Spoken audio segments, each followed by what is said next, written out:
I stood in the hallway of my own home, my hand trembling on the doorknob, listening to sounds that would change my life forever. Water splashing. Soft laughter. A woman's voice that wasn't mine, saying my husband's name in a way that made my stomach turn. I had come home early from my marketing job at Peterson Industries because I'd forgotten an important client file. The house should have been empty. Gerald said he'd be at the office all day. But his car was in the driveway, parked next to Amanda's silver sedan. Amanda, our neighbor from 3 doors down. Amanda, who I'd invited to our barbecues. Amanda, whose garden I'd complimented just last weekend. My heart pounded as I turned the knob slowly, pushing the door open just an inch. The master bathroom. Steam rolled out from the crack and through it I could see them. My husband of 8 years, Gerald Montgomery, sitting in our oversized bathtub. And Amanda Harris, her blonde hair wet and slicked back, sitting between his legs. They were laughing about something, completely unaware that their world was about to collapse. I didn't scream. I didn't cry. Something cold and sharp settled in my chest, pushing out all the heat of anger and replacing it with crystal clear calculation. I pulled the door closed softly, hearing the latch click. Then I reached up and turned the old-fashioned key lock that Gerald had insisted we keep when we renovated. He loved the antique brass fixtures. He said they gave the house character. That lock would serve a different purpose now. The key made a solid clicking sound as it turned. I pulled it out and held it in my hand, feeling its weight. Then I walked down the hallway to the guest bedroom and pulled out my phone. My fingers were steady as I scrolled through my contacts. Brett Harris. Amanda's husband. He answered on the second ring. Hey Simone, what's up? Brett, you need to come to my house right now. Don't call Amanda. Just come. There's something you need to see. What? Is everything okay? No. Nothing is okay. But you need to see this with your own eyes. I'm serious, Brett. Come now. I heard him hesitate, then his voice changed, becoming tense. I'm on my way. 5 minutes. I ended the call and stood there counting my breaths. 1, 2, 3. My mind was surprisingly clear. I walked to the kitchen, still wearing my red blazer and black pencil skirt from work. I poured myself a glass of water and drank it slowly. Through the kitchen window, I could see Brett's truck pull into my driveway. He got out, his tall frame unfolding from the driver's seat, confusion written across his face. I met him at the front door before he could knock. Brett was a construction foreman, built solid from years of physical work. He had kind brown eyes that were now filled with concern. Simone, what's going on? You sounded... Follow me. Don't say anything. Just look. I led him through my house, past the living room with its cream-colored furniture, past the family photos on the walls showing Gerald and me smiling at the beach at Christmas at our wedding. All lies now. All meaningless. We stopped in front of the master bedroom door. I could still hear the water, the voices, though they were quieter now. Brett looked at me, his confusion deepening. I pointed to the bathroom door, then held up the key. They're in there, I said quietly. Your wife and my husband. His face changed. Color drained from his cheeks, then rushed back in angry red. What are you? Look for yourself. I turned the key slowly. The lock clicked. The voices inside stopped abruptly. I pushed the door open and stepped aside, letting Brett see first. He moved forward and I heard his sharp intake of breath. Then I looked too, needing to see their faces when they realized they'd been caught. Gerald's expression went from relaxed to shocked to terrified in seconds. Amanda screamed, trying to cover herself with her hands. Water sloshed over the sides of the tub as they scrambled apart, as if distance could undo what we'd just witnessed. Simone. Gerald started. Don't. My voice was cold and flat. Don't say my name. Brett just stood there, staring at his wife. His hands clenched into fists at his sides. When he finally spoke, his voice was low and dangerous. How long? Amanda's face crumpled. Brett, please, I can explain. How long? He repeated louder now. Gerald tried to stand up in the tub, realized he was naked and sat back down. It's not what it looks like. I almost laughed. Actually, I think I did laugh, a short, bitter sound. It's exactly what it looks like. You're in my bathtub with our neighbor. You're both naked. There's literally nothing else this could be. Get out, Brett said to Amanda. Get out and get dressed. Now. Amanda scrambled out of the tub, grabbing a towel. She couldn't look at me as she rushed past, dripping water across my bathroom floor. Brett followed her, and I heard them in the bedroom, Brett's voice rising, Amanda crying. That left Gerald and me. He sat in the cooling bath water, looking up at me with desperate eyes. Baby, please let me explain. Explain what, Gerald? Explain how you got our neighbor into our bed? Into our bathroom? How many times has this happened? How many times have I been at work, thinking you were at the office, while you were here with her? It wasn't like that. It just happened. We didn't plan. It just happened? You just fell into the bathtub together? Your clothes just fell off. He winced. That's not what I meant. Get out of my bathtub. I turned away from him. You have 1 hour to pack a bag and leave. If you're still here after that, I'm calling the police and reporting a trespasser. This is my house too. No, Gerald. This was our house. Now it's my crime scene. 1 hour. I walked out, closing the door behind me. In the bedroom, Brett had Amanda by the arm, pulling her toward the door. She was dressed now, her clothes thrown on hastily, her wet hair leaving damp spots on her blue shirt. Tears streamed down her face. Simone, please, I'm so sorry. She began. I held up my hand. Save it. Just get out of my house and stay away from me. Both of you away from me. Brett dragged Amanda out. I heard the front door slam. Alone in my bedroom, I finally let myself feel something. But it wasn't sadness. It wasn't even anger. It was determination. Gerald had broken our marriage, shattered our vows, disrespected our home. He would pay for that. Not with my tears. Not with my begging. He would pay by losing everything he took for granted. I heard him come out of the bathroom, heard him moving around in the walk-in closet. I didn't look at him. I took out my phone and started taking pictures. The wet footprints on the floor. The 2 wine glasses on the bathroom counter that I hadn't noticed before. The rumpled towels. Evidence. I would need evidence for what came next. Where am I supposed to go? Gerald asked from behind me. I don't care. Hotel. Your brother's place. Hell, for all I care. Just not here. Simone, we need to talk about this. No, Gerald. We don't. The time for talking was before you betrayed me. Now the time for talking is with lawyers. He stood there for a moment longer, and I could feel him trying to find words that would fix this. There were none. Finally, I heard him zip up a bag and walk toward the door. I love you, he said quietly. I turned, then looked him straight in the eyes. If this is what you call love, I want nothing to do with it. Get out. He left. I heard his footsteps down the stairs, heard the front door close. Heard his car start and pull away. Only then did I sit down on the edge of my bed. Only then did I let the first tear fall. But it was just one. I wiped it away and stood up. Crying wouldn't change anything. Action would. I called my best friend, Nicole. She answered immediately, her cheerful voice filling my ear. Girl, what's going on? Aren't you supposed to be at work? I need you to come over. No. And bring a bottle of something strong. Her tone changed instantly. I'm on my way. While I waited for Nicole, I opened my laptop and started searching. Divorce attorneys. The best ones in the city. I made a list, checked their ratings, read their reviews. By the time Nicole arrived 20 minutes later, I had appointments scheduled with 3 different lawyers for the next day. Nicole took one look at my face and pulled me into a hug. What happened? I told her everything. As I spoke, her expression went from concern to furious. When I finished, she poured us both a generous glass of wine. That piece of trash, she said. And Amanda, that snake. After everything you did for her. I don't want to think about them right now, I said. I want a plan. I want to make sure Gerald regrets the day he ever thought he could do this to me. Nicole raised her glass. Then let's plan. Let's make him regret everything. We spent the rest of the afternoon going through my options.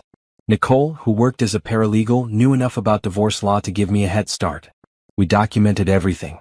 Times, dates, suspicious behavior I'd overlooked. Credit card statements showing charges I didn't recognize. Flowers I'd never received but that he'd clearly bought for someone. The evidence piled up. As the sun set outside my window, painting the sky in shades of orange and pink, I felt something shift inside me. The girl who'd walked into this house at lunch, expecting a normal day, was gone. In her place was someone harder. Someone who wouldn't be played for a fool ever again. Gerald called 6 times that evening. I didn't answer. He texted, begging to talk. I blocked his number. This wasn't about communication anymore. This was about survival. My survival. And I intended to come out of this stronger than ever. The morning after I discovered Gerald's betrayal, I woke up at 5 in the morning, my body refusing to stay asleep. The bed felt enormous and empty. I'd slept on the couch in the living room, unable to bear the thought of lying where Gerald had slept just nights before. The house was too quiet. Usually, I'd hear him making coffee, getting ready for work. Now there was just silence and the memory of yesterday crushing down on me. I got up and showered, standing under water as hot as I could tolerate, trying to wash away the images burned into my mind. Gerald and Amanda in that tub.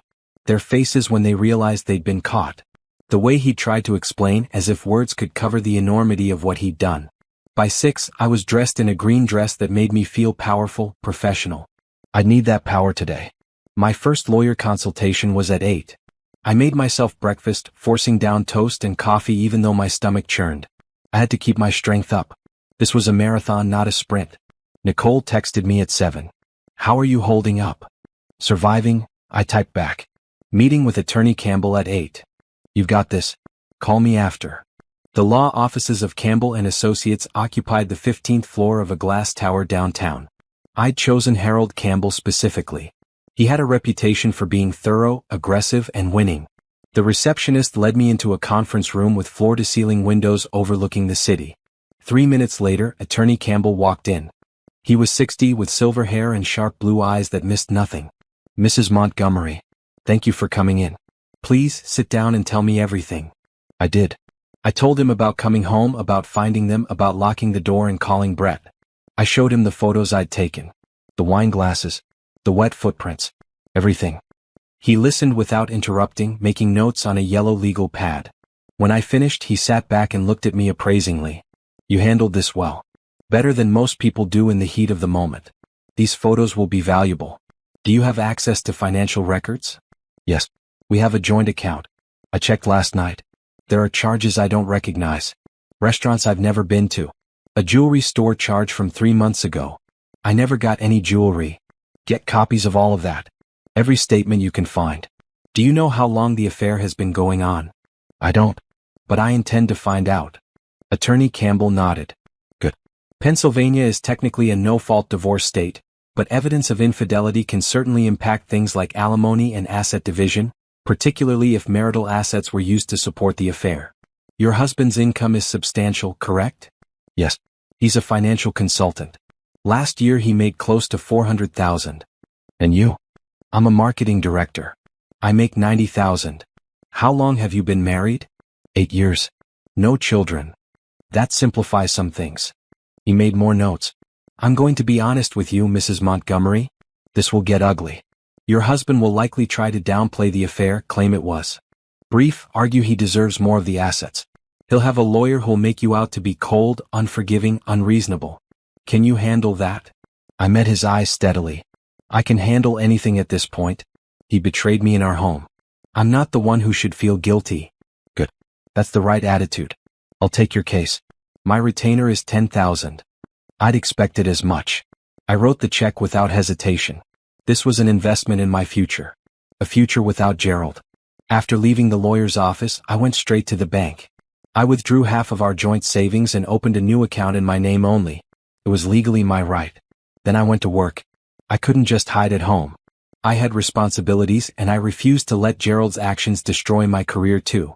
My coworkers could tell something was wrong. I'd been working at Peterson Industries for 6 years, and I'd never been the type to hide my emotions well. Nicole had texted ahead to my supervisor, explaining I was dealing with a family emergency. Everyone gave me space, which I appreciated. At lunch, I got a call from an unknown number. I answered cautiously. Simone? It's Brett. Amanda's husband. I sat up straighter. Brett. How are you holding up? About as well as you'd expect. His voice was rough, tired. Look, I wanted to let you know I kicked Amanda out last night. She's staying with her sister. I also hired a lawyer this morning. We're getting divorced. I'm doing the same, I said. Seeing my lawyer this afternoon for the retainer. Good. They don't deserve our forgiveness. He paused. I wanted to thank you. For calling me. For making me see the truth. If you hadn't, I would have just kept going, not knowing. You would have found out eventually. They weren't being careful. Maybe. But you didn't have to do what you did. You could have just kicked Gerald out and left me in the dark. That wouldn't have been right. You deserve to know what your wife was doing. We talked for a few more minutes. Brett told me he'd found texts on Amanda's phone after he got her home. The affair had been going on for 6 months. 6 months of lies. 6 months of them sneaking around while Brett and I worked, trusting our spouses. The betrayal went deeper than I'd imagined. After hanging up with Brett, I felt a strange kinship with him. We were both victims of the same selfish behavior. both fighting to rebuild our lives from the rubble our spouses had left behind. Gerald tried to call me 14 times that day. Each call went to voicemail. Each voicemail was the same. Please, Simone, we need to talk. I made a mistake. I love you. Please call me back. By the 10th message, I deleted them without listening. That evening, I changed all the locks on the house. The locksmith arrived at 6, and by 7:30 Gerald's keys would no longer work. I also called a security company and scheduled installation of a camera system for the next day.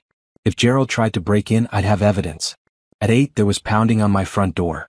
I looked through the new peephole and saw Gerald standing there, his face haggard, his clothes wrinkled. He'd been wearing the same shirt since yesterday. Simone, please open the door. We need to talk. I spoke through the door. We have nothing to talk about. My lawyer will be in contact with yours. You hired a lawyer? Are you serious about this? You were serious enough to sleep with our neighbor in our home. Yes, Gerald, I'm serious about this. It was a mistake. A stupid, terrible mistake. But we can work through this. No, we can't. Go away or I'm calling the police. He pounded on the door again. This is my house too. Not anymore. I changed the locks. You don't live here. Leave or I call the police and report you for trespassing. There was silence. Then I heard his footsteps retreating. Through the window, I watched him get in his car and sit there for 10 minutes, his head in his hands. I felt nothing. No pity, no sadness. He'd made his choice. Now he had to live with the consequences. The next few days were a blur of paperwork and planning. Attorney Campbell moved quickly. Within a week, Gerald was served with divorce papers. I learned through the legal grapevine that he'd hired Thomas Brennan, a lawyer known for being combative. Good. Let Gerald waste his money on a fight he couldn't win. My mother called after Gerald apparently contacted her, begging her to convince me to reconsider. Simone, honey, are you sure about this? Marriage is hard. People make mistakes. Mama, he was in bed with another woman. In our home. That's not a mistake. That's a choice. But 8 years of marriage. 8 years he threw away. Not me. Him. I won't be blamed for this. She sighed. I just don't want you to regret this later. I regret marrying someone who could do this to me. I don't regret leaving him. Gerald's mother was worse. She showed up at my workplace, causing a scene in the lobby, demanding I speak with her. Security had to escort her out. She called me selfish, cruel, unforgiving.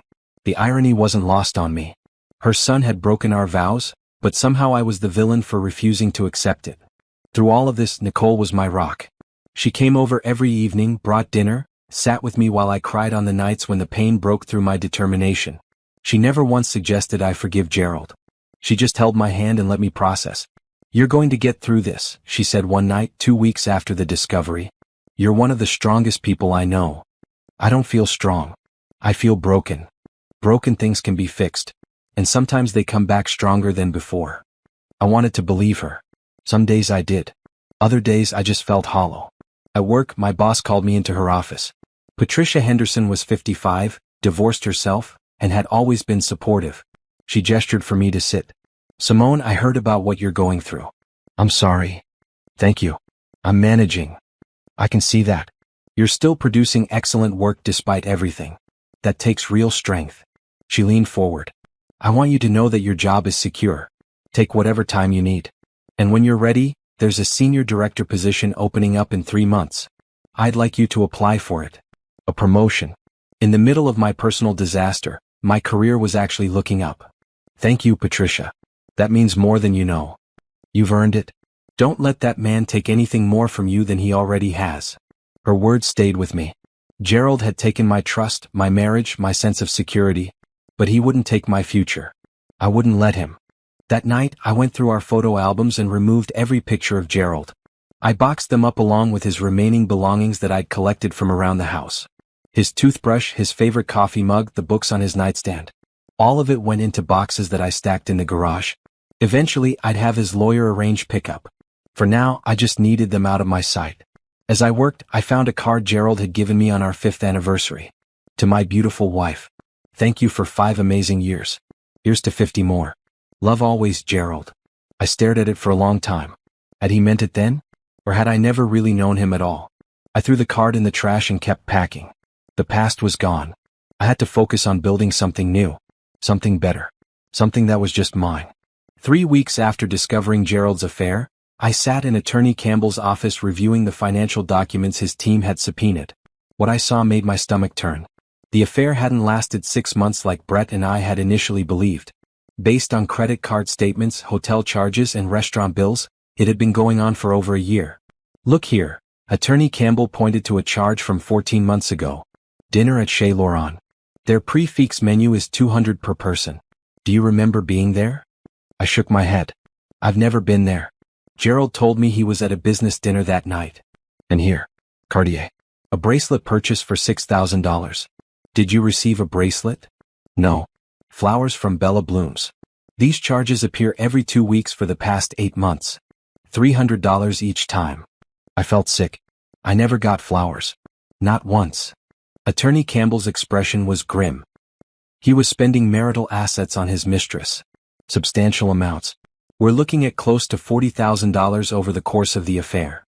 $40,000. Money that should have gone toward our future, our savings, maybe eventually a family. Instead, Gerald had spent it whining and dining Amanda while I worked late, believing we were building something together. There's more, the attorney continued. We found records of an apartment lease downtown. Studio apartment, $1,500 a month in Gerald's name only. The lease started 11 months ago. An apartment. Gerald had rented an entire apartment for his affair. The scope of his deception was staggering. Can we use all of this? I asked. Absolutely. While Pennsylvania is a no-fault state, dissipation of marital assets is relevant to equitable distribution. He used community property to fund an extramarital affair. The court won't look favorably on that. Over the next week, more evidence emerged. Attorney Campbell's investigators interviewed people who'd seen Gerald and Amanda together. Restaurant staff who remembered them as regulars. The apartment building's doorman who confirmed they came and went together frequently. Each piece of evidence was another nail in the coffin of our marriage. Brett called me one evening. Did you know they had an apartment? I just found out. Did Amanda tell you? No. My lawyer found the same evidence yours did. Gerald was paying for everything. The apartment, the dinners, gifts. Amanda just went along for the ride. There was bitterness in his voice. I understood it. Our spouses had made us look like fools. Not just for weeks or months but for over a year. A year of lies. How are you doing? I asked him. Some days better than others. I threw out everything Amanda left behind. Clothes, photos, everything. I couldn't look at it anymore. I did the same with Gerald's things. We talked for a while longer. Brett had always been a good neighbor, friendly but not intrusive. Now we had this terrible thing in common, this shared betrayal that created an odd bond between us. The worst part came when I started telling close friends about the divorce. Their reactions revealed that many had suspected something was wrong long before I did. My friend Jennifer from book club admitted over coffee, I saw Gerald with Amanda at that wine bar downtown about 6 months ago. They were holding hands. I didn't know how to tell you. Why didn't you? I asked, trying to keep my voice level. Because I didn't want to believe what I was seeing. I thought maybe I was wrong, maybe it was innocent. And I didn't want to hurt you if it was nothing. I wanted to be angry at her, but I couldn't. What would I have done in her position? Would I have wanted to be the bearer of such terrible news? Another friend, Diane, had a similar story. I saw them coming out of a hotel together last fall. They didn't see me. I convinced myself there was a reasonable explanation. That maybe they were planning a surprise party or something. Each confession felt like another small betrayal. Not because they'd kept silent, but because it meant more people had known Gerald was making a fool of me than I'd realized. The only person who'd tried to warn me, it turned out, was Gerald's own brother Thomas. He called me one evening, something he'd never done before. Simone, I need to talk to you about Gerald. If you're calling to defend him, save your breath. I'm not. I'm calling to apologize. I knew about the affair 3 months ago. I confronted Gerald, told him to end it or I'd tell you myself. He swore he'd break it off. Obviously he didn't.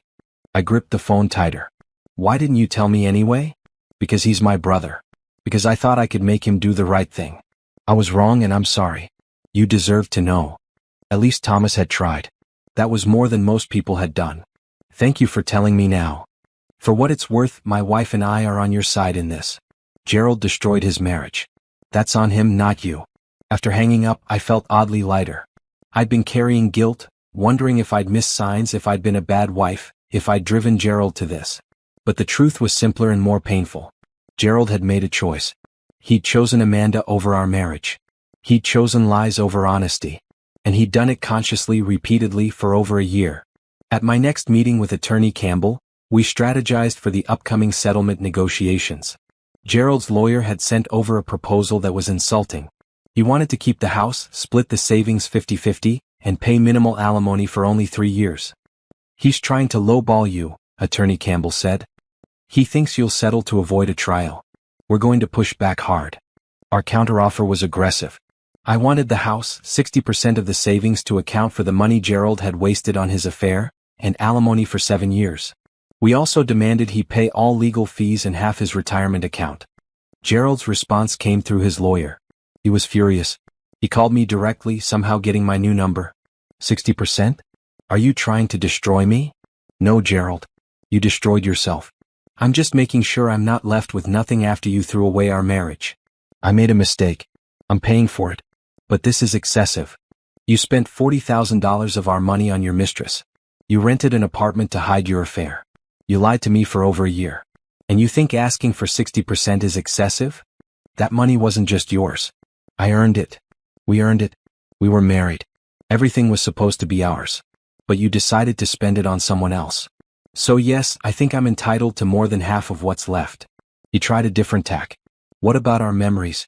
Everything we built together? You should have thought about that before you got in a bathtub with Amanda. I can't believe you're being this vindictive. Vindictive would be telling everyone we know exactly what you did. Vindictive would be posting the photos I took all over social media. I'm being reasonable. I'm asking for what I'm legally entitled to. He hung up on me. Good. I was done listening to him try to rewrite history. Nicole came over that night with Chinese takeout. We sat on my living room floor eating straight from the containers. How are you holding up? She asked. Better than I expected. Angry but clear-headed. That's good.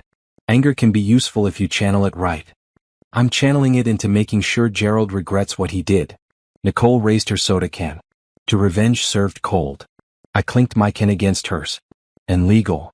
As we ate, I realized something. I wasn't crying anymore. I hadn't cried in over a week. The initial shock and pain were giving way to something else. Determination. Strength. A sense of my own worth that didn't depend on Gerald's validation. You know what? I said. I think I'm going to be okay. I never doubted it, Nicole replied. You're too tough to let this break you. She was right. Gerald had broken our marriage, but he hadn't broken me.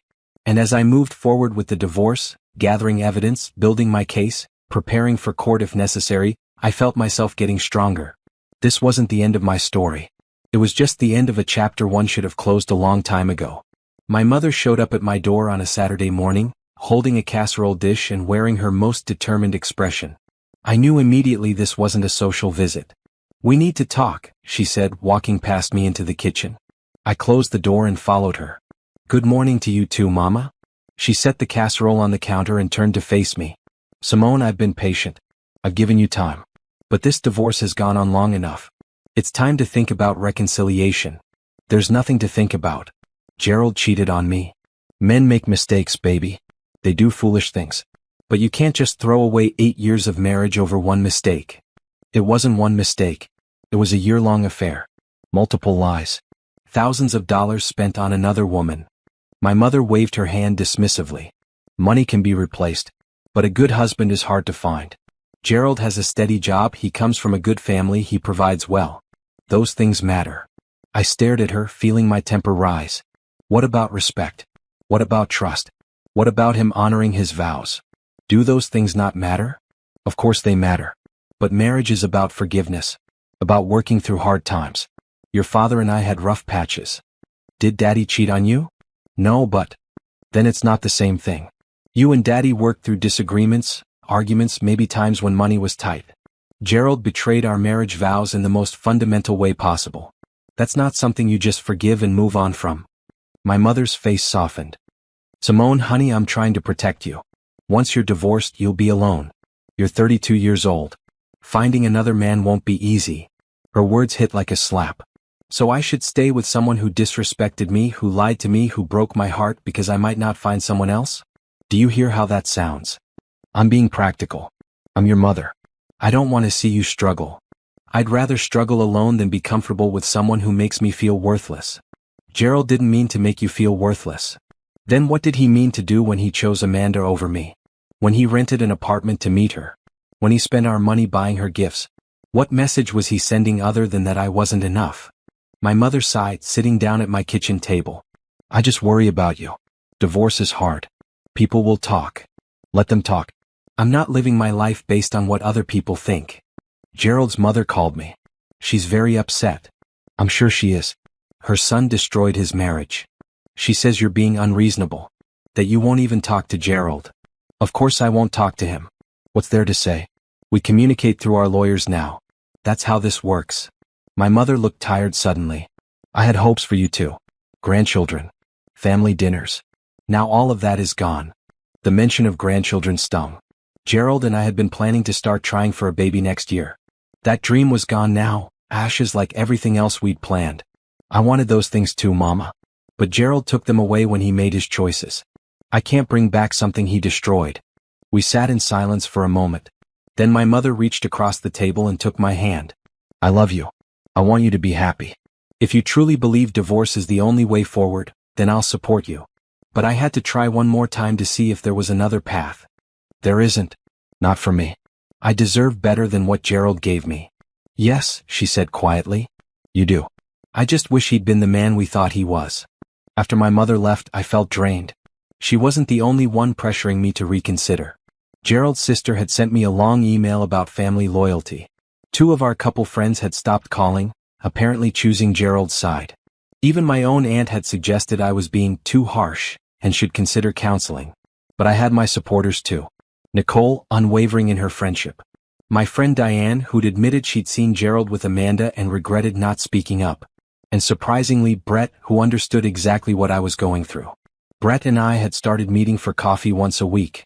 It wasn't romantic, just 2 people navigating the same painful situation. His divorce from Amanda was proceeding similarly to mine from Gerald. Both of our spouses were trying to paint themselves as victims, claiming their betrayed partners were being unreasonable. Amanda's lawyer sent papers saying I'm being vindictive, Brett told me over coffee one Wednesday. Vindictive because I won't give her spousal support after what she did. Gerald's lawyer called me unreasonable for wanting the house. The house we bought together. The house where I found him cheating. They're trying to make us feel guilty for standing up for ourselves. It won't work. Not with me. Brett smiled slightly. You're tougher than I thought. I remember you as the nice lady who brought cookies to the neighborhood block party. I was nice. I believe the best in people. Now I know better. Is that a bad thing? I considered it. No. It's realistic. I won't be taken advantage of again. Beyond the pressure to reconcile, I was also facing pressure at work, though of a different kind. The senior director position Patricia had mentioned was now officially open, and several people were applying. I submitted my application, but I worried that my personal situation might count against me. Those worries proved unfounded. Patricia called me into her office 2 weeks later with good news. You got it. The senior director position is yours, pending board approval next month. But that's just a formality. Really?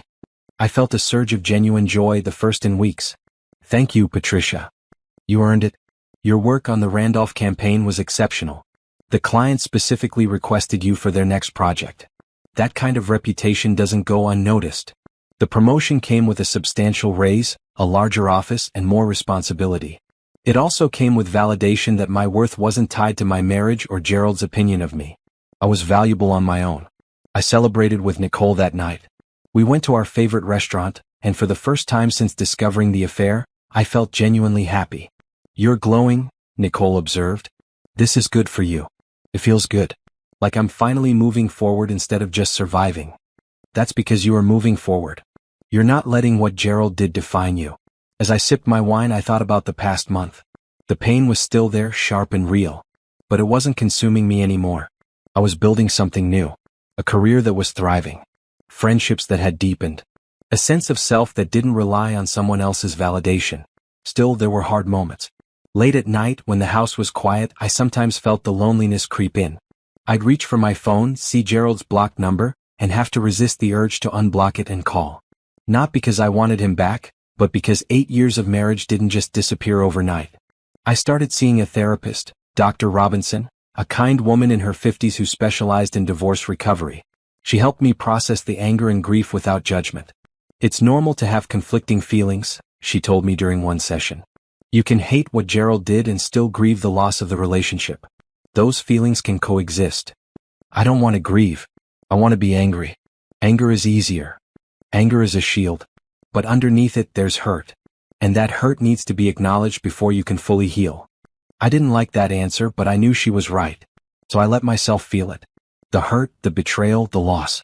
I cried in her office, something I hadn't done in weeks. And afterward I felt lighter. The divorce proceedings continued.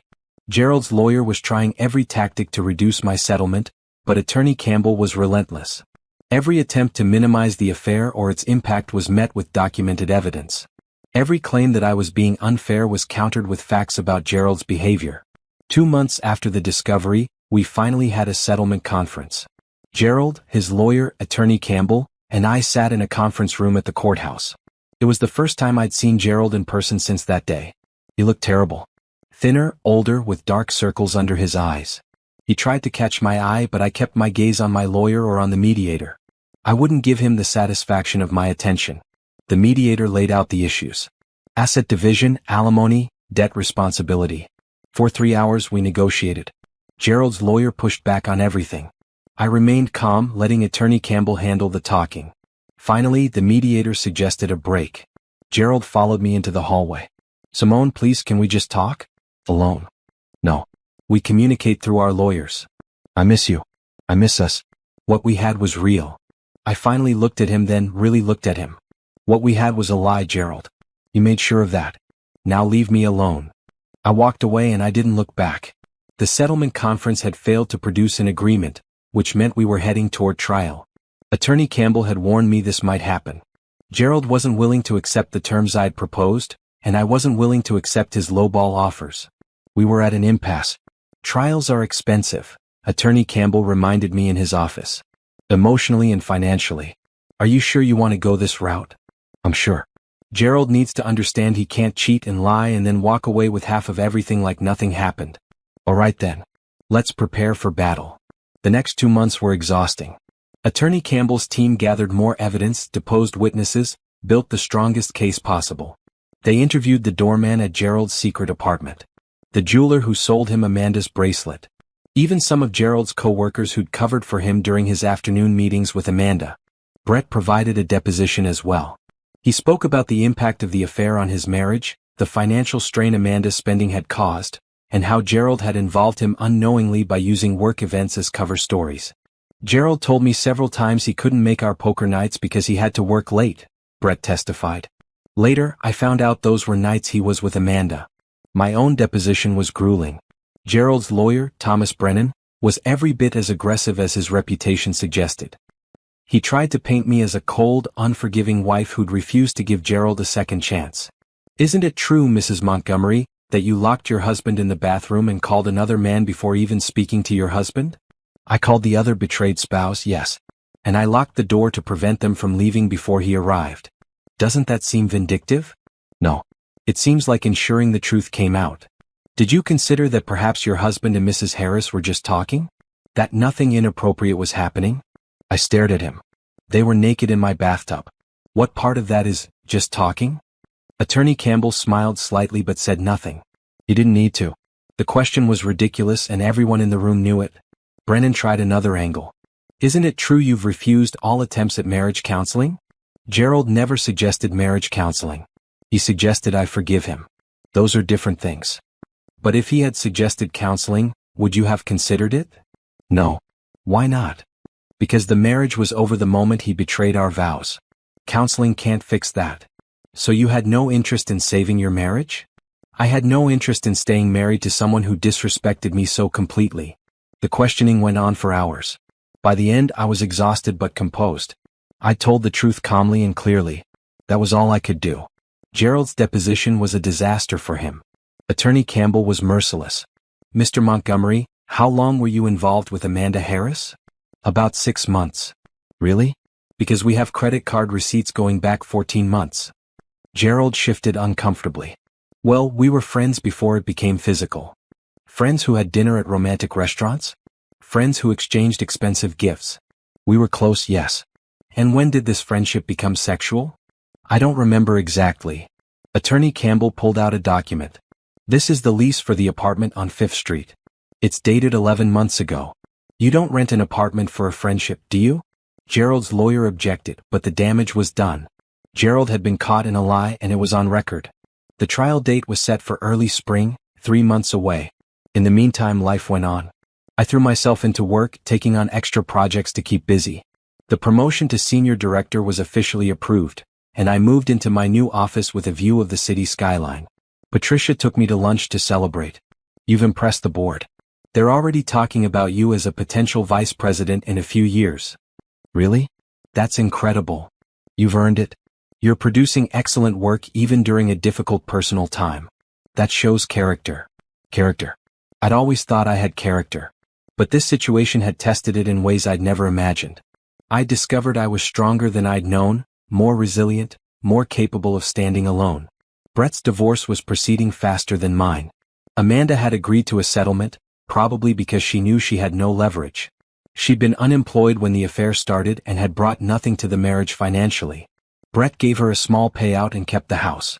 It's almost over, he told me at one of our coffee meetings. Another month and she'll be out of my life for good. How do you feel about that? Relieved. Sad. Angry. All of it at once. He looked at me. Does it get easier? I don't know yet. Ask me when my divorce is final. As the trial date approached, Gerald made one last attempt to avoid court. He showed up at my workplace, waiting in the lobby until I left for the day. Simone, please just hear me out.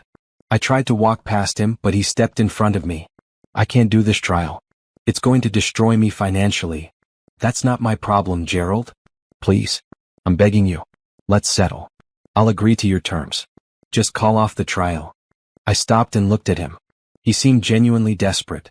You'll agree to my terms? All of them? Yes. Whatever you want. I just can't go through a trial. My family, my job, everyone will know what I did. They should know what you did.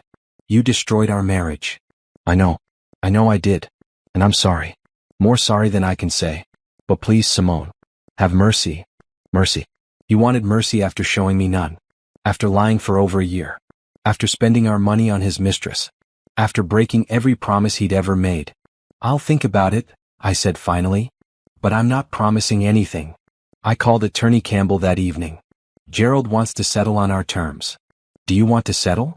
Part of me wants to take him to court, make him face a jury, make everything public. But another part of me just wants this over. The settlement we proposed is fair, Simone. You'll get what you deserve. A trial might get you more or it might not. Juries are unpredictable. What do you recommend?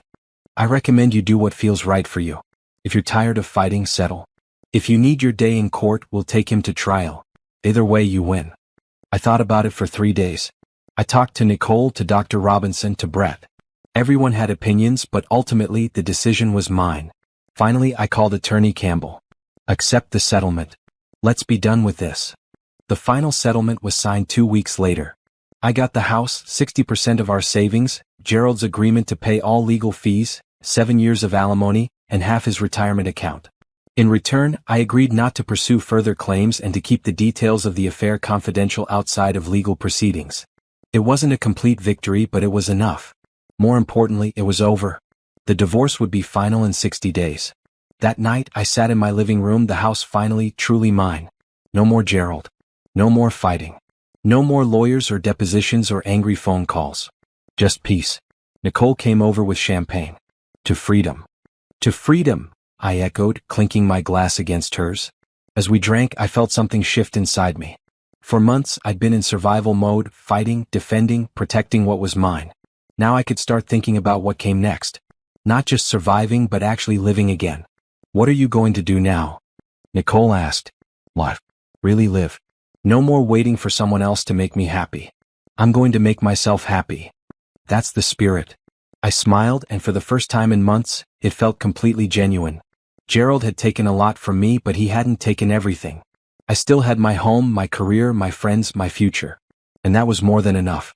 6 months after discovering Gerald's betrayal, I stood in my newly redecorated living room and barely recognized it. The cream furniture Gerald had insisted on was gone, replaced by a bold teal sofa and bright red accent chairs. The family photos had been taken down, and in their place were prints of artwork I'd chosen myself. The house felt different. It felt like mine. I joined a gym in January, partly to fill the empty evenings and partly because I needed to do something physical to work through my emotions. What started as a way to pass time became something I genuinely enjoyed. I hired a personal trainer, Melissa, who pushed me harder than I'd ever pushed myself. "You're stronger than you think," she'd say during particularly grueling sessions. She was right. By March, I'd lost 15 pounds, gained muscle definition, and felt more confident in my body than I had in years. Work continued to go well. The Randolph project I'd been leading won an industry award, and my name was on the trophy. Patricia nominated me for an executive leadership program, and I was accepted. My career was thriving in ways I'd never imagined when I was married to Gerald. One Thursday in late March, I was at a marketing conference downtown. I'd given a presentation on digital strategy that had been well received, and I was networking during the cocktail hour when I heard a familiar voice. "Simone? Simone Carter? Or, sorry, is it Montgomery now?" I turned to see Nathan Price, someone I'd worked with years ago at my previous company. He'd been a junior account manager then. Now, judging by his confident demeanor and expensive suit, he'd moved up in the world. "It's actually going back to Carter soon," I said. "The divorce will be final next month." "Oh, I'm sorry to hear that." "Don't be. It was the right decision." We talked for a while, catching up on our careers. Nathan had moved to a competing firm and was now a senior vice president. He was funny, charming, and easy to talk to. When he suggested we grab dinner to continue catching up, I hesitated only briefly before agreeing. Dinner turned into coffee the following week. Coffee turned into a walk through the park the week after that. Nathan was careful not to push, never asking about my divorce unless I brought it up first. He talked about his own life, his work, his recent travels. Being with him was easy, comfortable. "I don't want to complicate things," he said one evening as we sat on a bench watching the sunset. "I know you're going through a lot. But I enjoy spending time with you." "I enjoy spending time with you too," I admitted. "But I'm not ready for anything serious. I need time." "That's fair. How about we just keep doing this? Spending time together, no pressure, no expectations?" It sounded perfect. And it was. Over the next few weeks, Nathan and I fell into an easy friendship. He made me laugh, something I hadn't done much of lately. He respected my boundaries. And slowly I found myself opening up to him about the divorce, about Gerald, about everything I'd been through. "He sounds like an idiot," Nathan said bluntly after I'd told him the whole story one evening. "He was my husband. He was an idiot who didn't appreciate what he had. Any man who would cheat on you has serious problems with judgment." It was nice to hear, even if I wasn't ready to fully believe it yet. Meanwhile, through mutual friends, I heard snippets about Gerald and Amanda's lives post-divorce. Gerald had moved into a small apartment and was apparently struggling financially between the settlement and his legal fees. Amanda and Gerald had tried to make a relationship work after their divorces were final, but it had fallen apart within weeks. Apparently, the excitement of an affair didn't translate to the reality of an actual relationship. I felt a grim satisfaction hearing that. They destroyed 2 marriages for something that couldn't even last a month out in the open. Brett called me one Saturday morning. "Want to grab lunch? I have news." We met at our usual cafe. Brett looked better than he had in months. The haunted look was gone from his eyes. "So what's the news?" I asked. "I'm selling the house. Too many bad memories. I found a place closer to my work. Fresh start." "That's great, Brett. Really great. What about you? How are you doing?" I told him about Nathan, about work, about my life generally. Brett listened with a smile. "You sound happy. Actually happy, not just pretending." "I think I am. Surprises me sometimes. I didn't think I'd feel this way so soon." "You earned it. After what Gerald put you through, you deserve to be happy." We talked about his plans for the new house, his work projects, his life moving forward. It felt good to see him doing well. We'd both survived the worst thing we could imagine, and we were both coming out stronger. I ran into Amanda once at the grocery store. She was alone, looking tired and worn. When she saw me, her face paled. I could have confronted her, said something cutting. Instead, I just looked at her for a moment, then turned and walked away. She wasn't worth my energy. The final divorce decree arrived in the mail on a Tuesday in April. I held the document in my hands, looking at the official seal, the judge's signature. It was real. I was officially divorced. Officially free. I called Nicole immediately. "It's final. I'm divorced. How do you feel?" I thought about it. Relieved. Like I can finally close that chapter completely and start a new one. We should celebrate. Dinner tonight? Actually, I have plans with Nathan. But tomorrow? Tomorrow works. And Simone? I'm proud of you. You handled all of this with such grace. After hanging up, I sat with the divorce decree for a while. There should have been sadness, I thought. This was the official end of 8 years of my life. But I didn't feel sad. I felt liberated. Nathan took me to a nice restaurant that night. Over dinner, he said, "I heard about the divorce being final. How are you processing it?" "Better than I expected. I thought I'd be more upset, but mostly I just feel free." "That's a good sign. It means you're really ready to move forward." "I think I am." I looked at him across the table. "Nathan, I need to be honest with you. I like you. I like spending time with you. But I'm still figuring out who I am outside of my marriage. I don't want to rush into anything." "I understand. And I'm not going anywhere. We can take this as slow as you need." His patience meant everything. Gerald had always been pushy, always needed immediate answers and decisions. Nathan was different. He gave me space to breathe, to heal, to grow. As spring turned to summer, my life continued to evolve. I took a pottery class and discovered I loved working with my hands, creating something from nothing. I traveled to New York for a work conference and extended my trip for a weekend, seeing Broadway shows and visiting museums alone. I learned to enjoy my own company. My relationship with Nathan deepened slowly, naturally. We weren't rushing toward anything, just enjoying each other's company. He met Nicole, who approved immediately. "He's good for you. He makes you smile." She was right. Nathan did make me smile. But more importantly, I was making myself smile. I was building a life I loved, with or without a man in it. One evening, I was sitting on my back porch watching fireflies in the yard when my phone rang. Gerald's number. I'd unblocked it months ago, figuring enough time had passed that he wouldn't be a problem anymore. I considered not answering, then curiosity got the better of me. "Hello? Simone. It's me." "I know. What do you want, Gerald?" "I wanted to see how you're doing. I heard about your promotion. Congratulations." "Thank you. Is that all?" "No. I wanted to apologize. Really apologize, not just the surface stuff I said before. I destroyed the best thing in my life because I was selfish and stupid. I know you've moved on and you should. But I needed you to know that I'm sorry." I was quiet for a moment. "I appreciate the apology, Gerald." "I do. But it doesn't change anything." "I know. I'm not asking for anything. I just needed to say it." "Okay. You've said it. Are you happy?" "I hope you're happy." "I am. Genuinely happy." "Good. You deserve that. Goodbye, Simone." "Goodbye, Gerald." I hung up and sat there for a while. The apology had been sincere, I thought. But it didn't matter. Gerald was my past. Nathan, my career, my friends, my hobbies, my home that was truly mine. That was my present and my future. Nicole came over later that evening, bringing ice cream. We sat on the porch talking and laughing. "You know what I realized?" I said. "I don't think about Gerald anymore. Not really. He's just someone I used to know." "That's huge, Simone. That means you've really healed." "I think I have. I'm not the same person I was when all this started. I'm better. Stronger. You always were strong. You just had to realize it." As I went to bed that night, I felt genuinely content. My life wasn't perfect, but it was mine.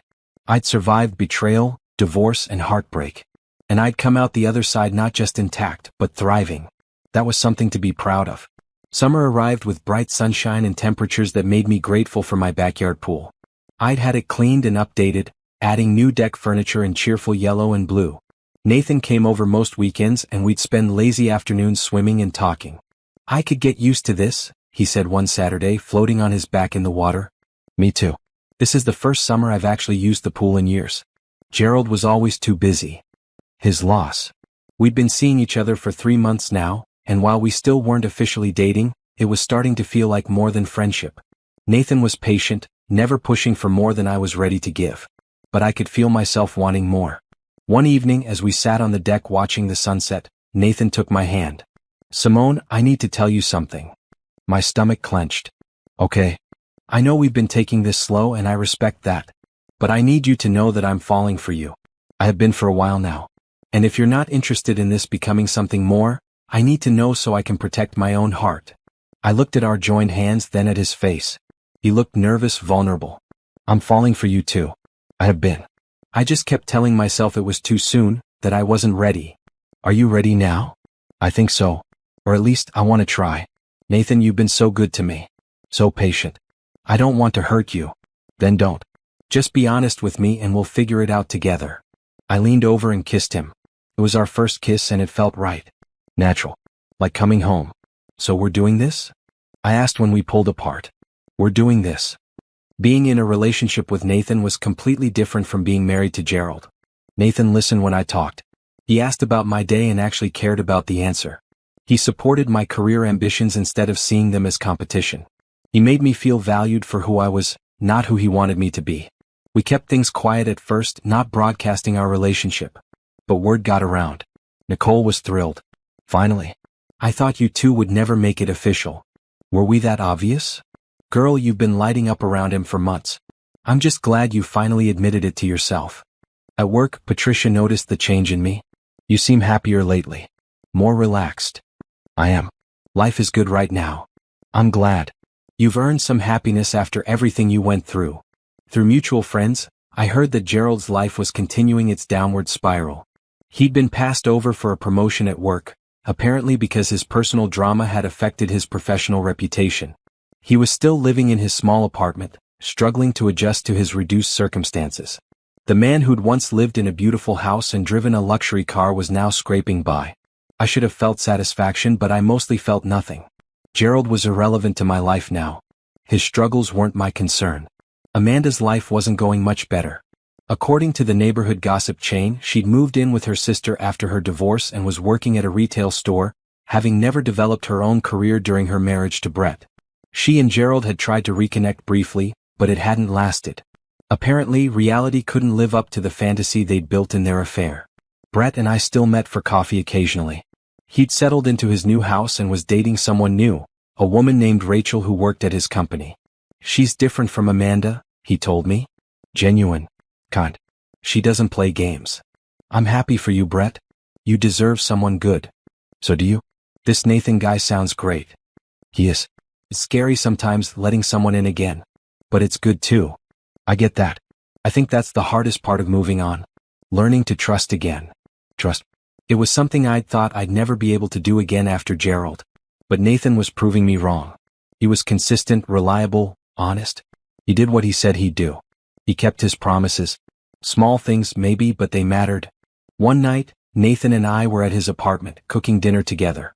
He lived in a modern loft downtown, all exposed brick and high ceilings. As we chopped vegetables side by side, he said, I was thinking about taking a trip to Colorado next month. Hiking in the mountains.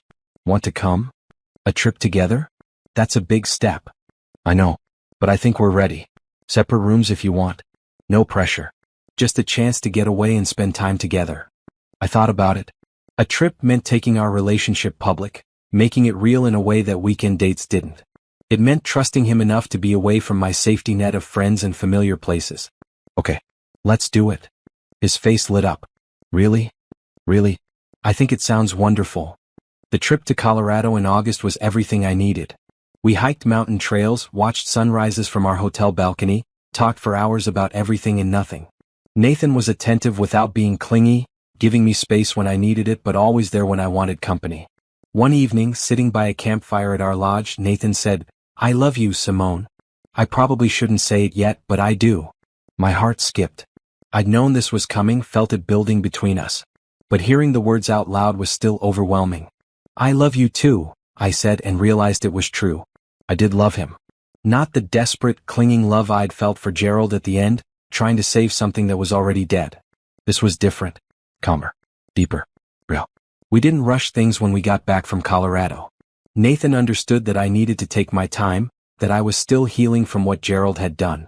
But our relationship continued to deepen. He met my mother, who approved after initial skepticism. He seems kind, she said. That's important. I met his family at a Sunday dinner. His parents were warm and welcoming, his sister funny and genuine. They accepted me without judgment, never bringing up my divorce unless I mentioned it first. By fall, Nathan and I were spending most nights together, though we still maintained our separate apartments. It felt right, not rushing but not holding back either. Just letting the relationship develop naturally. One October evening, I ran into Gerald at a restaurant. He was alone, sitting at the bar with a drink. When he saw me with Nathan, his face fell. I gave him a polite nod and kept walking. Nathan, to his credit, didn't ask questions until we were seated. That was your ex-husband, wasn't it? Yes. How did you know? The way he looked at you. Like he'd lost something precious. He did. His own fault though. Does it bother you seeing him? No. Not anymore. He's just someone I used to know. Nathan took my hand across the table. I'm glad. You deserve to have moved on completely. As I looked at Nathan, I realized I had moved on. Gerald was truly in my past now. Whatever pain he'd caused, whatever scars he'd left, they didn't control me anymore. I was happy. I was in love. I was building something new and beautiful, and Gerald couldn't touch it. That night, lying in bed next to Nathan in my house, I felt completely at peace. This house, which had once been the site of my greatest betrayal, was now the site of my greatest healing. I'd reclaimed it, reclaimed myself, reclaimed my life. Thank you, I said quietly to Nathan. For what? For being patient. For waiting for me to be ready. For being everything Gerald wasn't. He pulled me closer. You don't have to thank me for that. Loving you is easy, Simone. Easiest thing I've ever done. I fell asleep in his arms, completely content. The girl who'd locked Gerald in that bathroom months ago, devastated and angry, wouldn't recognize the woman I'd become. Stronger, wiser, happier, and finally completely free. The 1-year anniversary of discovering Gerald's affair came and went without fanfare. I marked it privately, reflecting on how far I'd come. A year ago, I'd been shattered, barely holding myself together. Now I was thriving in ways I'd never imagined. My relationship with Nathan had grown stronger. We decided to officially move in together, choosing his loft since my house carried too many memories. I'd put my house on the market and it sold within 2 weeks for above asking price. Part of me felt sad letting it go, but mostly I felt relieved. It was time for a complete fresh start. Work was going phenomenally. Patricia had announced her retirement, and the board was considering me as a potential replacement. At 33, I'd be one of the youngest directors in the company's history. The possibility was both terrifying and exhilarating. Brett had gotten engaged to Rachel. He called to tell me personally. I wanted you to hear it from me first. I know it might seem fast, but when you know, you know. I'm happy for you, Brett. Really. Rachel is a lucky woman. I'm the lucky one. After everything with Amanda, I never thought I'd trust anyone again. But Rachel changed that. Nathan did the same for me. We both got our happy endings then. Good. As I packed up my house, preparing for the move, I found old photos of Gerald and me. Our wedding day looking so happy and naive. Vacations we'd taken, smiling at the camera without any hint of the disaster to come. I almost threw them out, then decided to pack them instead. Not because I wanted to dwell on the past, but because they were part of my history. Denying they existed wouldn't change anything. The day before I was scheduled to move, Gerald showed up at the house. I was in the garage, sorting through boxes when I heard a car pull up. Through the window I saw him getting out. I considered not answering the door, but curiosity got the better of me. What could he possibly want now? I opened the door before he could knock. Gerald, what are you doing here? He looked worse than the last time I'd seen him. Thinner, older, worn down. I heard you sold the house. I wanted to see it one more time. That's not a good idea. Please, Simone. Just 5 minutes.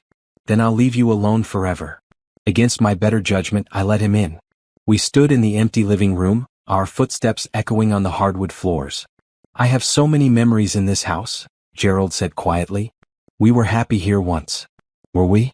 Or was I just ignorant of what you were doing? He flinched. We were happy. At least I was. I don't expect you to believe that. I don't. Gerald, what do you want? Why are you really here? He turned to face me.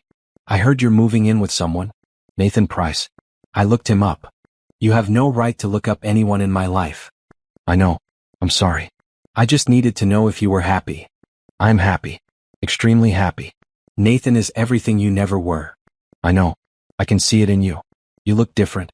Better. He paused. I came here to ask if there's any chance, any possibility that we could try again. Start over. I stared at him in disbelief.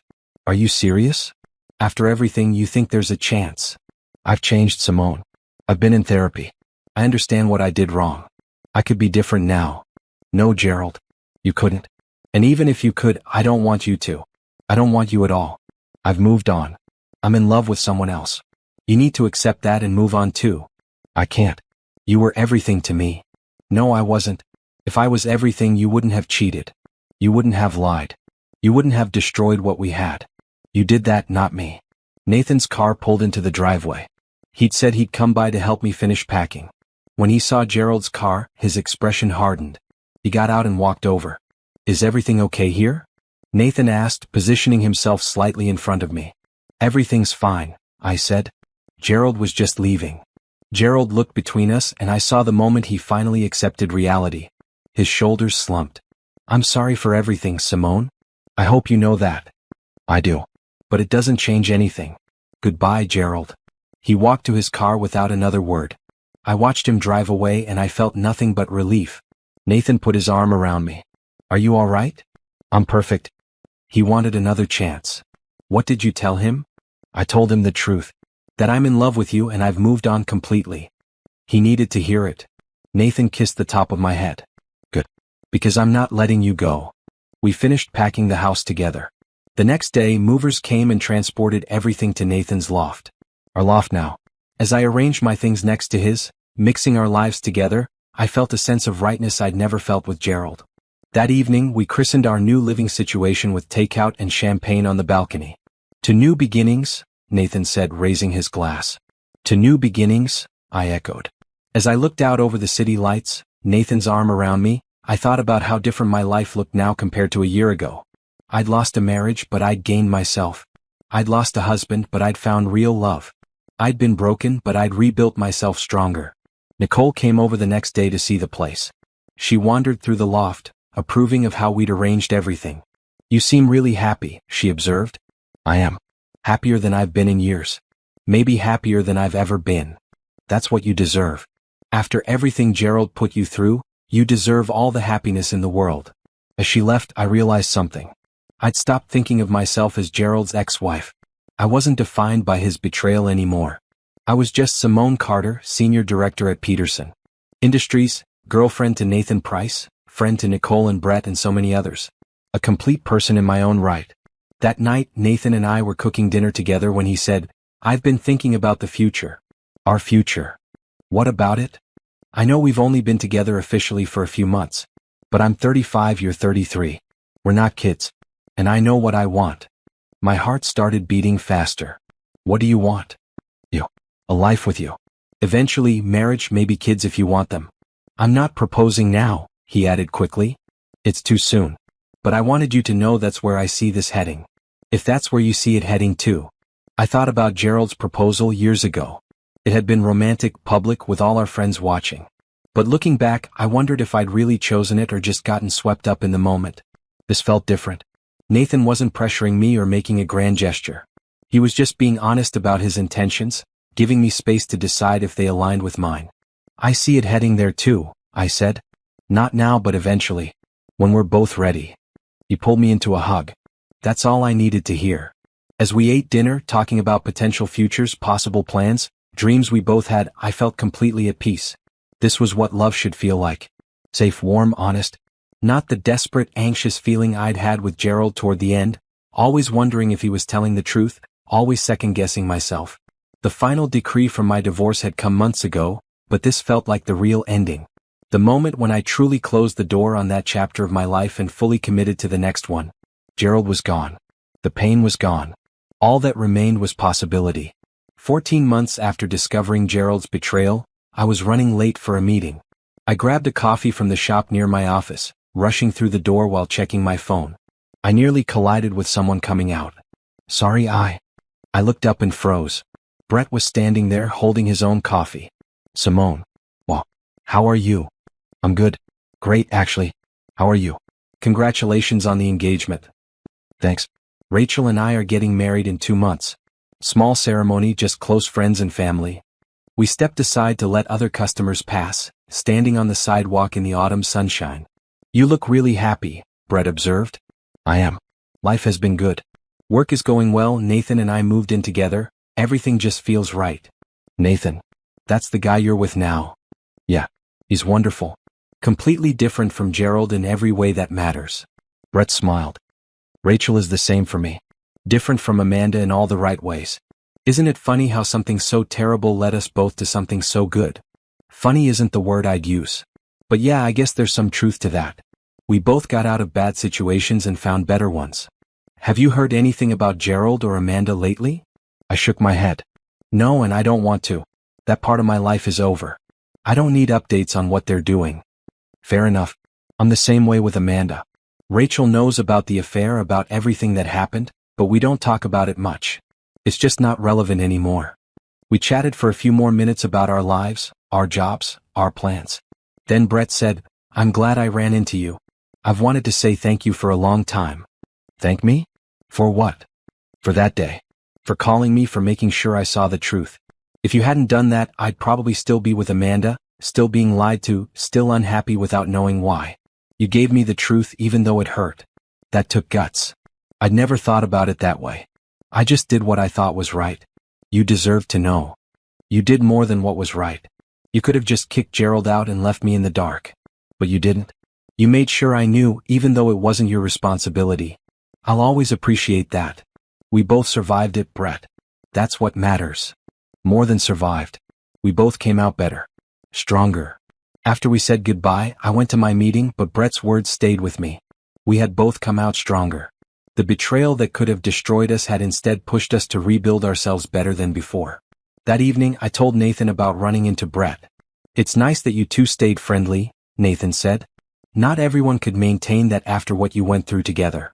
We have a unique bond. We were both betrayed by people we trusted. But we both found our way out. Nathan pulled me close. I'm glad you found your way to me. Me too.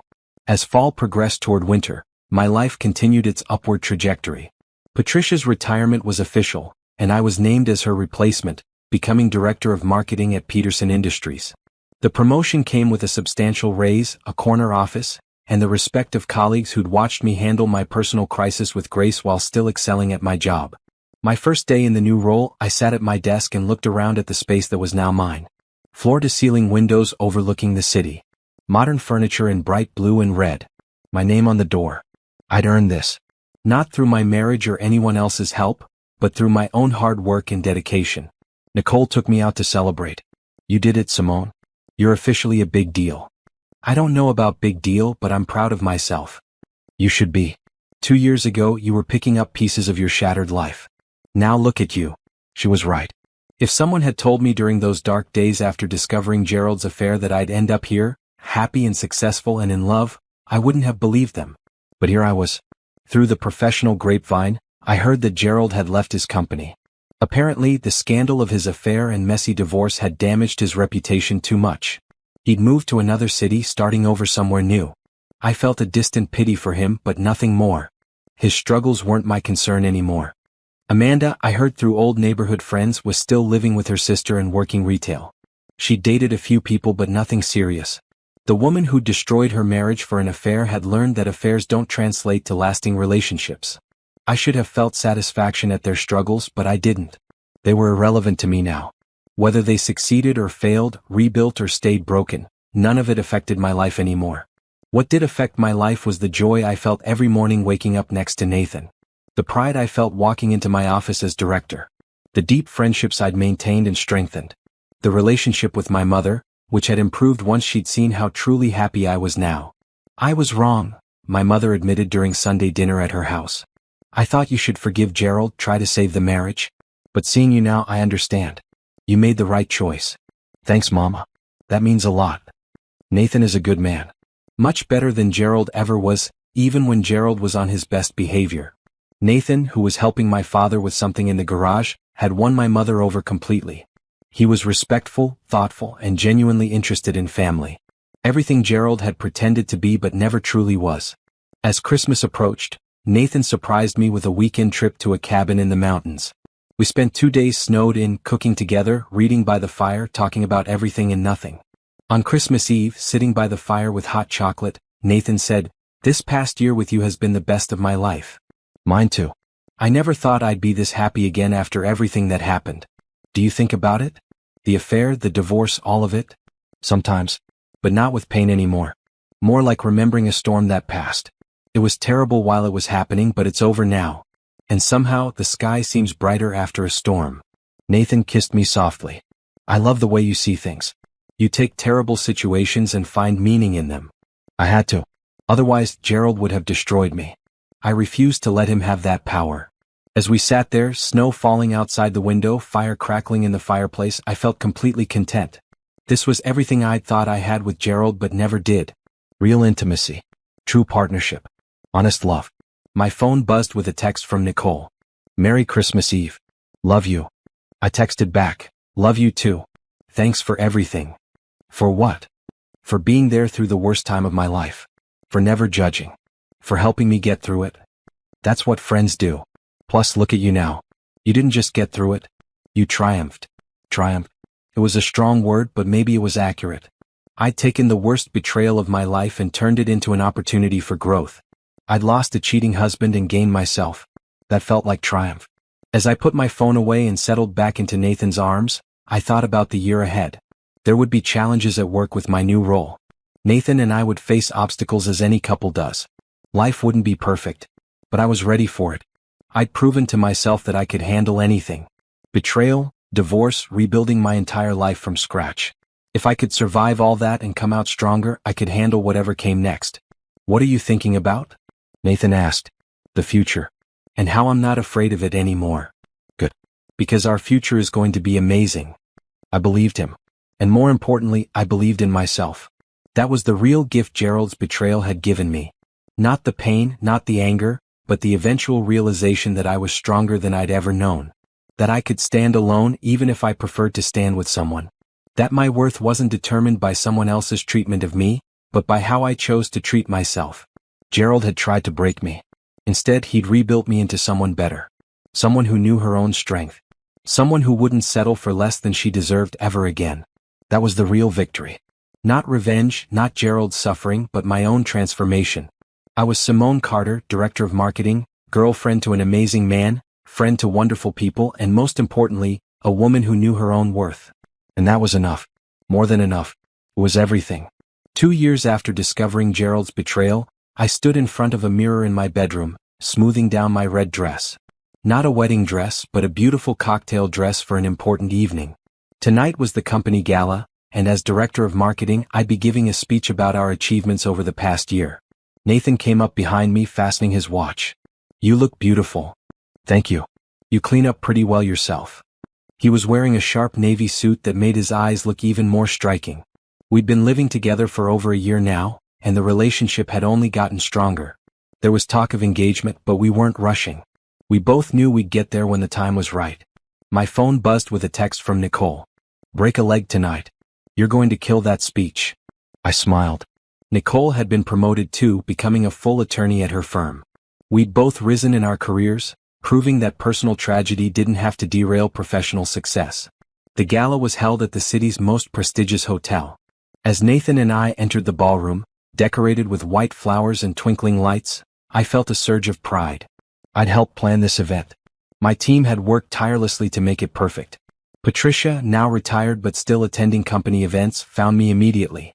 Simone, darling. You look radiant. Thanks to you. You taught me everything I know. I taught you skills. You brought the heart and determination. That's all you.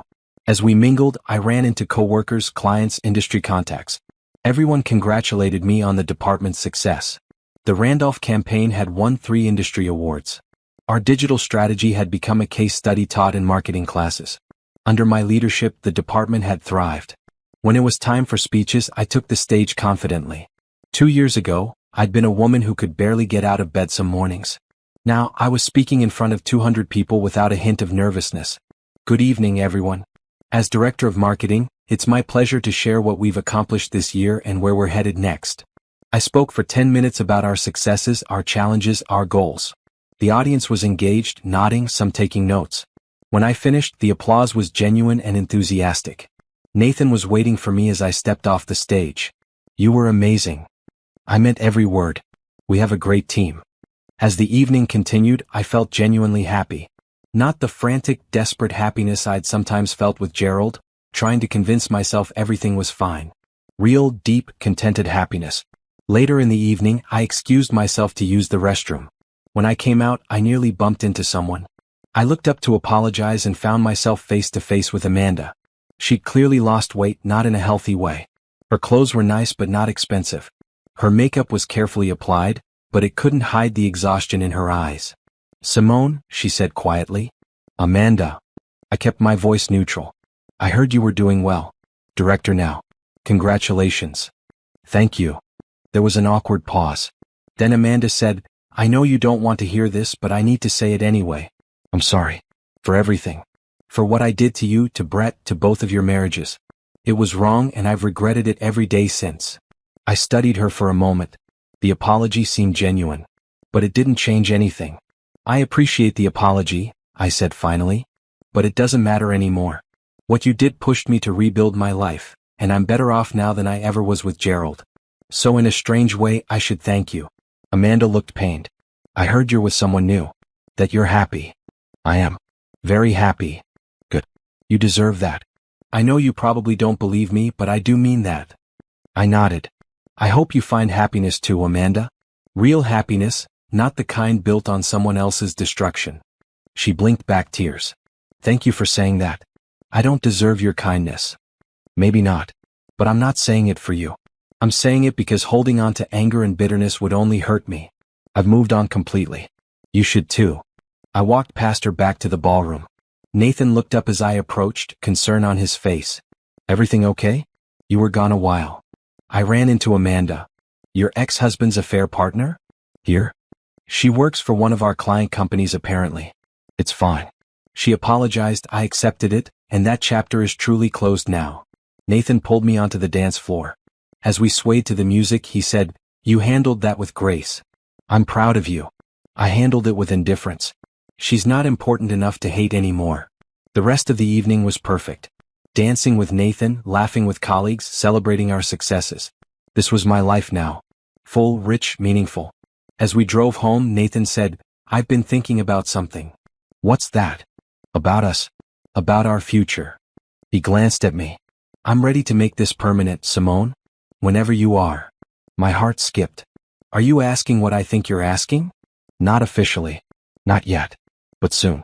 I want you to know it's coming so you can think about whether you're ready." "I'm ready," I said softly. "I've been ready for a while now. I trust you, Nathan. Completely. I trust us." He squeezed my hand. "Then expect a proper proposal soon. Something worthy of you." That night, lying in bed, I thought about how far I'd come.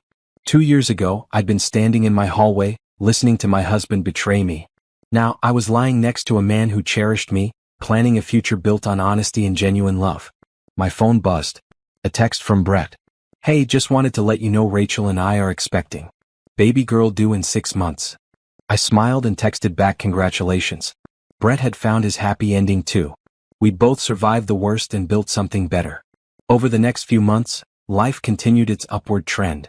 Work was challenging but rewarding. My relationship with Nathan deepened. I reconnected with some old friends I'd lost touch with during my marriage to Gerald. My social circle expanded, filled with people who genuinely cared about me. In April, exactly 2 years after my divorce was finalized, Nathan took me to the botanical gardens. We walked through spring flowers, talking and laughing. He led me to a quiet gazebo surrounded by blooming cherry trees.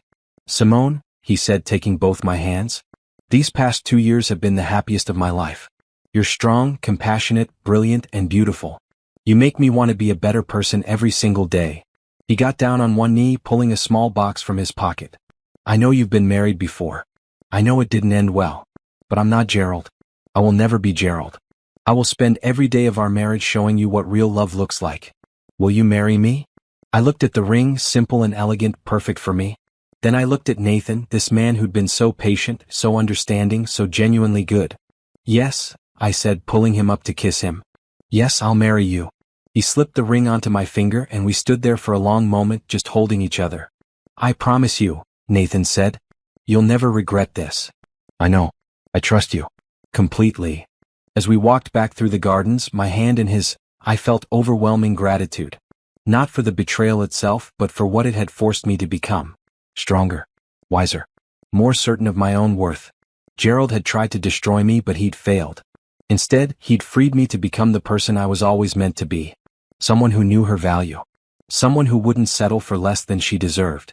Someone who could build a life based on genuine love and mutual respect. That evening, I called Nicole to tell her the news. "I'm engaged," I said, unable to keep the joy from my voice. Finally. I've been waiting for Nathan to propose for months now. Were we that obvious? Girl, you've been looking at each other like lovesick teenagers since the beginning. I'm just glad he made it official. We talked about wedding plans, potential dates, all the excitement of a new engagement. When we hung up, I sat on the balcony of our loft, watching the city lights twinkle below. My mother called next. Nathan just called to ask for my blessing. I gave it, of course. He's a wonderful man, Simone. I'm so happy for you. Thanks, Mama. I'm happy too. You've come so far from where you were 2 years ago. I'm proud of you for rebuilding your life. I'm proud of me too. And I was. Not in an arrogant way, but in a deep, genuine appreciation for my own strength. I'd been through hell and come out the other side not just intact but better than before. 3 months later, I ran into Gerald one final time. I was in a coffee shop on a Saturday morning, waiting for my order when he walked in. He saw me immediately. Simone. He looked shocked. You look great. Thank you. I noticed the ring on my finger catching the light. His eyes went to it too. You're engaged. I am. Nathan proposed a few months ago. Something flickered across Gerald's face. Pain maybe, or regret. I'm happy for you. Really? How are you doing, Gerald? I'm okay. Rebuilding. Different city, different job, starting over. It's hard, but I'm managing. I'm glad. I hope you find what you're looking for. What I'm looking for is what I had with you. But I destroyed that. Yes, you did. But we both moved on. That's life. My coffee order was called. I picked it up and turned to leave. Gerald touched my arm lightly. For what it's worth, I really am sorry. And I really am happy you found someone who treats you better than I did. Thank you for saying that. Take care of yourself, Gerald. I walked out into the sunshine and I didn't look back. That chapter was closed. There was nothing left to say, nothing left to feel. Gerald was just someone from my past, no longer relevant to my present or future. Nathan was waiting at home when I got back. You're smiling. Good coffee? The coffee is fine. But I'm smiling because I just had the most freeing experience of my life. I told him about running into Gerald, about the conversation, about how I'd felt absolutely nothing but mild sympathy. That's it then, Nathan said. You're completely free of him. I really am. He's just a person I used to know. Someone who taught me what I don't want in a relationship so I could recognize what I do want when I found it. Our wedding was scheduled for October, during the most beautiful time of year. We decided on a small ceremony, just close friends and family. Nothing extravagant or showy, just genuine and meaningful. Nicole was my maid of honor. Brett, surprisingly, accepted our invitation and came with Rachel and their baby daughter. My mother cried happy tears. Nathan's family embraced me completely. Standing at the altar in a simple maroon dress, looking into Nathan's eyes as we said our vows, I felt completely certain. This was right. This was real. This was what love was supposed to be. I promise to honor you, respect you, and choose you every single day, Nathan said. I promise to be worthy of your trust and to never take your love for granted. When it was my turn, I said, I promise to build a life with you based on honesty and genuine partnership. I promise to be your equal, your supporter, and your best friend. And I promise that what we have will always be worth protecting. We exchanged simple gold bands, and when the officiant pronounced us husband and wife, the kiss was perfect. Sweet, genuine, full of promise. At the reception, Nicole raised her glass for a toast. To Simone and Nathan. May your marriage be everything you both deserve. Later, dancing with Nathan, I thought about the journey that had brought me here. The pain, the betrayal, the rebuilding. All of it had been necessary to get me to this moment. To this man. To this life. What are you thinking about? Nathan asked. How grateful I am. For everything. Even the hard parts. The hard parts made you who you are. They did. And I like who I am now. I love who you are now. And I love that I get to spend the rest of my life with you. As the evening wound down, I found myself sitting with Brett and Rachel, talking about their daughter and their life. You and Nathan seem really happy, Rachel observed. We are. He's nothing like Gerald. He's genuine and honest and treats me like an equal partner. Brett nodded. That's what Rachel and I have too. After Amanda, I never thought I'd trust anyone again. But Rachel proved me wrong. We're the lucky ones, I said. We got betrayed, but we came out stronger. We found real love. As Nathan and I left for our honeymoon, driving away from the reception with "Just Married" written on the car windows, I looked back one last time at the celebration. At the friends who'd supported me. At the life I'd built from the ashes of my first marriage. Then I turned forward, toward the future, toward everything that was coming. No more looking back. No more dwelling on what Gerald had done or who he'd been. That story was over. This was a new story. One where I was the hero, not the victim. One where love was real and lasting. One where I knew my own worth and wouldn't accept anything less than I deserved. As we drove into the sunset, Nathan's hand in mine, I felt completely, genuinely happy. The revenge I'd sought hadn't been in making Gerald suffer. It had been in building a life so good, so fulfilling, so genuinely joyful that what he'd done became irrelevant. I'd won. Not because Gerald lost, but because I'd gained everything that truly mattered. Love, respect, trust, happiness, and most importantly, myself. That was the real happy ending. Not revenge, but redemption. Not bitterness, but better. Not broken, but rebuilt into something stronger and more beautiful than before. And as we began our honeymoon, our life together, our future, I knew with absolute certainty that this was just the beginning of something wonderful. The best was yet to come.